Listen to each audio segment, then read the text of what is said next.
Kami dari kelompok 5 akan mempresentasikan tentang ide bisnis kami yang berjudul Pasta Frozen Food. Anggota kelompok kami adalah Gabriel Alfianto Wibowo, saya Syahri Muhammad Raihan, Normayanti Dia Prameswati, Saza Rahim, dan Torik Akbarsyah.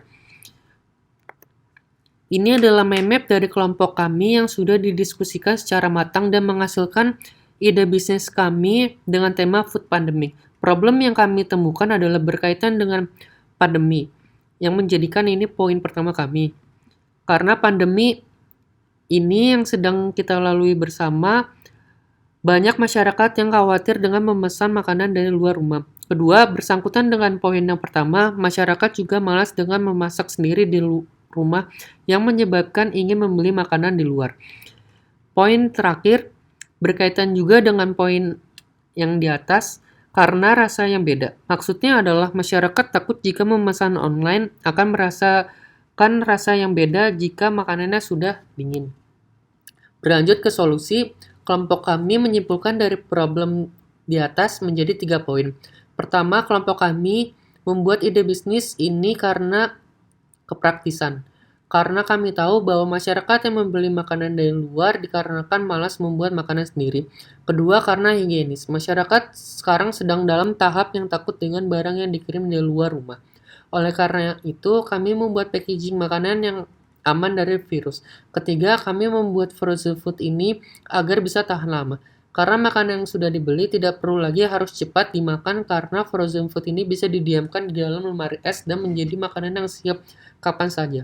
Dengan adanya problem dan solusi yang kami pikirkan, akhirnya ide bisnis kelompok kami berujung dengan membuat pasta frozen food. Mengapa pasta? Karena kami berpikir dengan membuat pasta mudah dan sedikit kompetitor lainnya. Dari ide kami mendapatkan benefit, yaitu modal yang murah. Karena membeli bahan-bahan yang cenderung murah, akhirnya kami memutuskan untuk membuat pasta. Manfaat yang kedua, ini masih berkaitan dengan manfaat pertama, yaitu rumahan. Maksudnya adalah kami tidak perlu membuat restoran dan lainnya. Selain itu, kami juga bisa memakai peralatan dapur yang dipunyai oleh kami.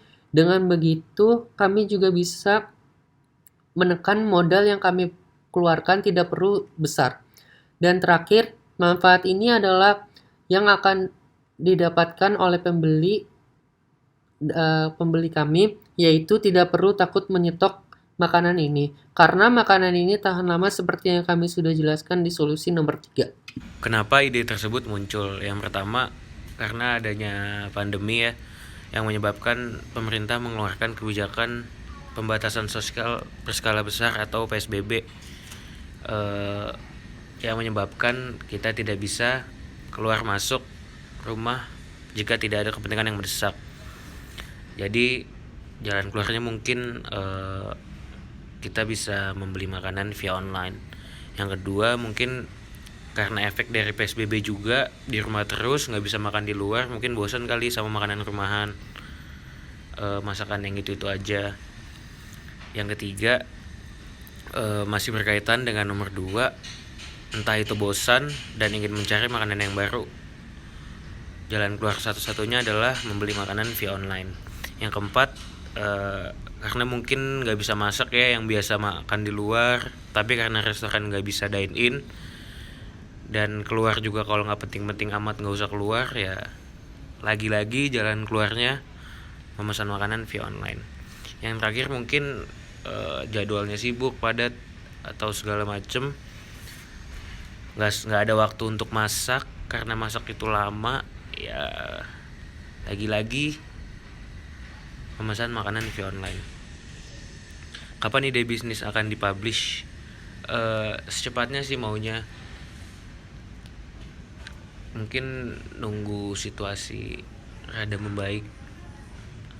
Ini saya akan menjelaskan terkait dengan produk yang akan kita buat, di mana kita memilih makanan beku atau frozen food, makanan siap saji yang mudah untuk dikonsumsi. Untuk bahan dasarnya sendiri, kita memilih pasta. Selanjutnya, saya akan menjelaskan terkait dengan di mana dan untuk siapa produk kami dipasarkan. Dalam memasarkan produk, kami memilih sosial media, seperti Facebook, Instagram, dan WhatsApp. Selanjutnya ada internet, kemudian ada teman atau kerabat dan keluarga. Dan untuk target market kita sendiri, hampir semua orang dapat menikmatinya, baik orang tua, remaja, dan anak-anak. Bagaimana cara memasarkannya? Pertama yaitu melalui sosial media. Manfaat memasarkan melalui sosial media yaitu membangun kredibilitas, menarik pelanggan potensial, dan membangun relasi di media sosial. Yang kedua melalui Grab atau Gojek. Manfaatnya yaitu menjangkau konsumen lebih luas, dikarenakan ada ratusan ribu driver yang akan mengantarkan makanan ke pelanggan. Ongkos antar lebih murah, karena tersedianya pembayaran melalui OVO atau GoPay. Dan kemudahan dalam mempromosikan menu, karena banyaknya fitur dari aplikasi Grab atau Gojek itu sendiri. Yang ketiga, melalui endorsement. Manfaatnya yaitu memperluas jaringan atau komunitas. Dengan menambah banyak relasi dan jaringan, nantinya akan semakin memperluas peluang untuk memiliki rekanan seorang public figure yang karakternya sesuai dengan produk atau jasa yang dipasarkan. Yang keempat, memberikan promo-promo. Dan yang terakhir yaitu melalui e-commerce. Manfaat memasarkan melalui e-commerce yaitu mempermudah komunikasi antara produsen dan konsumen, mempermudah pemasaran dan promosi barang atau jasa, memperluas jangkauan calon konsumen dengan pasar yang luas, mempermudah proses penjualan dan pembelian, mempermudah pembayaran karena dapat dilakukan secara online, dan yang terakhir yaitu mempermudah penyebaran informasi. Saya akan menjelaskan jawaban dari para responden terhadap survei penjualan makanan via online melalui Google Form yang telah kami buat. Dalam survei ini ada beberapa pertanyaan yang kami ajukan. Yang pertama, usia para responden yang telah menjawab Google Form ini sebanyak 70% berasal dari usia di bawah 20 tahun. Lalu 23,5% para responden berasal dari usia 20 sampai 30 tahun dan sisanya berasal dari 30 sampai 40 tahun. Lalu yang kedua, apakah Anda sering memasak di rumah? Untuk pertanyaan ini sebanyak 58% para responden jarang masak di rumah. Lalu untuk 33% para responden sering dan sisanya tidak pernah memasak di rumah. Lalu pertanyaan yang ketiga, jika para responden memesan makanan via online, makanan apa yang sering mereka beli? Kebanyakan dari para responden menjawab bahwa mereka sering memesan lauk pauknya saja. Lalu yang berikutnya, jika mereka memesan makanan pada kisaran berapa harga makanan tersebut? Untuk 29,4%, para responden sering membeli makanan pada kisaran harga 20 sampai 30 ribu.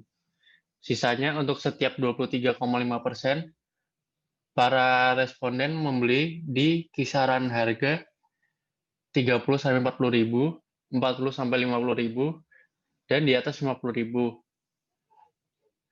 Lalu, apakah para responden kebingungan ketika mencari rekomendasi makanan secara online? Sebanyak 64,7% para responden bingung. Lalu untuk setiap 17,6% mereka mungkin atau tidak sama sekali. Lalu biasanya para responden mendapatkan rekomendasi makanan masing-masing 47% dari sosial media atau teman dan keluarganya, dan sisanya berasal dari iklan tersebut. Lalu yang terakhir, hal apa yang membuat para responden ragu dalam memesan makanan secara online? Sebanyak 64,7% mereka ragu kalau rasa yang mereka harapkan tidak sesuai. Lalu sebanyak 23,5% karena biayanya mungkin yang terlalu mahal. Lalu 11,8% lainnya karena kebersihan makanan atau kehigienisannya. Jadi bisa disimpulkan dari ide bisnis food pandemic ini, sangat cocok untuk diterapkan pada saat ini, karena sedang masa pandemi dan PSBB, sehingga masyarakat tidak bisa makan di restoran. Lalu bisa menjadi solusi bagi pembeli yang ingin mencoba makanan dengan varian rasa yang berbeda, atau bosan dengan makanan rumahan, bisa juga untuk para pelajar, mahasiswa, atau pekerja yang terlalu sibuk dengan pekerjaannya sehingga tidak sempat untuk memasak. Karena produk kami ini merupakan frozen food, jadi bisa disimpan di dalam kulkas dan bisa dimakan kapan saja sesuai keinginan pembeli.